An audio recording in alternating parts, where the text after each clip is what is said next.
Hello everyone welcome छ तपाईहरुलाई मेरो मिनी ब्लगमा। सो आज चाहिँ म कहाँ छु भने आज चाहिँ म यो हटिया बजार घुम्दै छु। सो यो हटिया बजार चाहिँ कहाँ पर्छ भने यो चाहिँ इनरवाको अदालतको पछाडीपट्टि पर्छ। सो तपाईहरु पनि आउन सक्नुहुन्छ।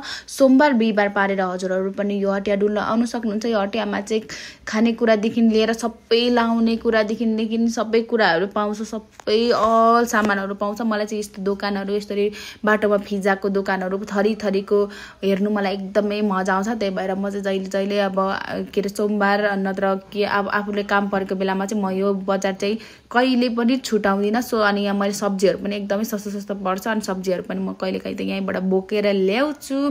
अनि यो हटियाहरु हेर्नलाई चाहिँ मलाई एकदमै मजा लाग्छ किनभने आफूले नदेखेको कुराहरु पनि हामीले हेर्नु पाउँछौं। अनि कति कुराहरु चाहिँ अब खाने कुराहरु देखि लिएर हरेक कुराहरु चाहिँ एकदम नौलो चीजहरु हुन्छ नि त। अनि त्यही भएर चाहिँ मलाई एकदमै हेर्नु अनि डुल्नु चाहिँ एकदमै मजा लाग्छ। त्यही भएर म चाहिँ पुरा यसरी दोकान फिजाकोहरु चाहिँ एकदमै हेर्नु मजा लाग्छ के मलाई। अनि मान्छेहरु पनि त्यो दिन चाहिँ हामीहरु गएको दिन चाहिँ त्यति धेरै बजार लागिसकेको थिएन किनभने हामी चाहिँ छिटै पुगेको थियौं नि त। त्यही भएर चाहिँ बजार त्यति मजाले लागेको थिएन, मान्छेहरु धेरै थिएन। सो नभए अरु बेला हो भने यति धेरै मान्छेहरु हुन्छ, केति धेरै मान्छे हुन्छ।